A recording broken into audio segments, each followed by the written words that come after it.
let's talk about the Hope Point Towers. This was one of the biggest stories of this past week. Huge. That came out on Tuesday and Wednesday. Yeah, huge. Huge is not the word of it. How about twice the size of the Superman building? Exactly. Huge. I mean, you're looking at about 600 feet for that middle tower. Mm-hmm. Have you guys seen this? You know, have you seen? I'm sure you've heard about it on the news and whatnot. But they're proposing 3 separate towers. Okay, one 33 stories high, one 43, and the other one 55 stories high. Now the Superman's about 25 stories high. Correct. Okay. All right. So I heard somebody say that. Who was it? Aponte? Am I saying his name? Aponte, yes, one of the local Providence state reps. State reps, yes. Okay. So he's saying that this looks like something out of Dubai. He says that it won't match the city. I think we should have some modern skyscrapers in here. Absolutely. What's wrong with that? What's wrong with diversity? I thought that's what we're all about. You know, and I get what he's saying. Oh, I understand that as well. Maybe there's a way to make the facade match the city a little bit more. You know? I'll do you one better.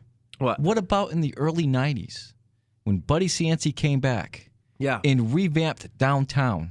Yep. Do you think downtown looked like it did now? Oh before? my God, no, not at all. Downtown transformed in the past 20 years. And we've got a parcel of empty land at this 195 site. Yes. That has been sitting vacant for 5 years waiting for something to be done. That's nuts. And actually, let's play that clip that you have what the governor said.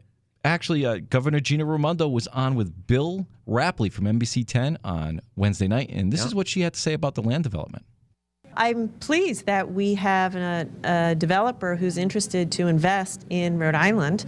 For a long time, we had no interest on that land, and now we have someone saying, I'm interested to invest millions of dollars. I think it speaks to the economic momentum that we have. The details of that project, it's early days, and the committee will have to go through it and see if it makes sense. Now, the key point in that, Emilio, was the fact that somebody wants to invest millions of dollars versus somebody who wants the state or the city of Providence to give them millions of dollars to develop that land. Can I get a hand clap? Do you have one of those? Well, okay, I meant like a sound effect, but I can't pull it up right now. But I mean, that's key. We're not paying for it. I know. It's we had a beautiful. proposed baseball stadium. Yep. They were asking for $100 million in state money. That's nuts. That is nuts. This makes sense. And as a real estate agent here in Rhode Island, people are like, where's this luxury stuff going to come from? Guys, Boston is a 35-minute drive on the Acela train. It's so easy. I sell homes. My team sells homes. Realtors all over the state. You know it. You sell homes to a ton of people that are tired of paying overpriced paying for overpriced homes out in the Boston metro market. Let's bring the luxury here. They will come. Agreed. But not only that, it's not just going to be residential. There's going to be commercial aspects of it. Exactly.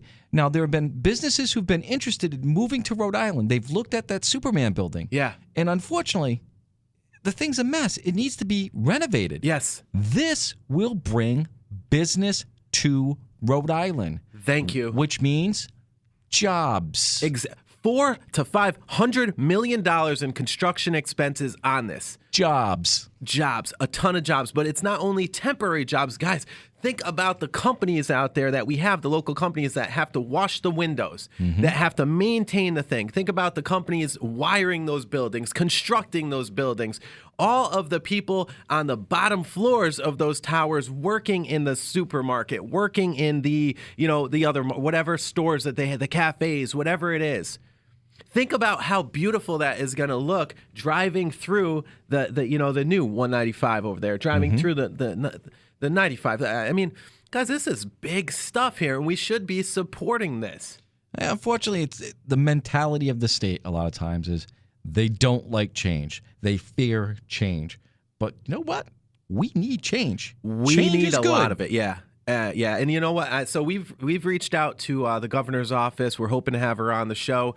And I think Governor Raimondo, I think that the fact that you're supporting this, I like that. Absolutely. I appreciate that. I will give Governor Raimondo credit. She's out there selling this state, trying to get business and industry in here. Is everything a hit? No. But it's trying. It's better than what we had a few years ago where you needed a search warrant and a SWAT team to find the previous governor. Did nothing. This is the metric man, by the way, in case you're wondering. So, I applaud Governor Raimondo. She's out there trying to create jobs. And she's on with Ron and I at least once a month. And I see her in here all the time. And that's her big thing. She's trying to create jobs. She's trying to, change the state. Is she having luck with her computer systems? Well, no. Like I said, not everything's a hit, but she's trying. And I applaud her for that. I'm not a big proponent of the tolls and all that, but you know what? Being in a position of that or any, it's hard to please everybody. You just can't do it, okay? Going back to the tolls. Okay, so now we have these construction jobs. That's taxpayer money. We've got companies coming in. They're paying taxes. Mm-hmm. Maybe the tolls will be lessened. Maybe the tolls will go away because now we're generating more income because we've got business coming in. Yeah, exactly. And I'm not a big fan of increasing taxes either. I think that we should be taking taxes down by leveraging. We have the perfect state here, sandwiched between New York and Boston. Let's take advantage of this luxury market. Think about the people coming in, buying these places. Now, let me throw this stat at you as well. In an average real estate transaction, Mike, and this is going to have 2,500 housing units in there. In an average transaction, okay, $60,000 gets pumped into the local market that stays here. Yep. All of the people there's 52 people involved in a transaction. With all of those people being paid and with the money spent at local stores or this or that or whatever, $60,000 on average. These prices are not going to be average because it's going to be luxury. All right, so let's do $60,000 times 2,500 units. That's $150 million being pumped into the local economy just from the units sold. On the low end, guys, this is huge. I think that, I think that we should support this. Yeah. I totally support this. So do we. Okay. So do we. Anything that helps this economy, we are all for it. Yeah, Rhode Island is one of the most beautiful places I've ever been to. It's awesome. Our people are great here.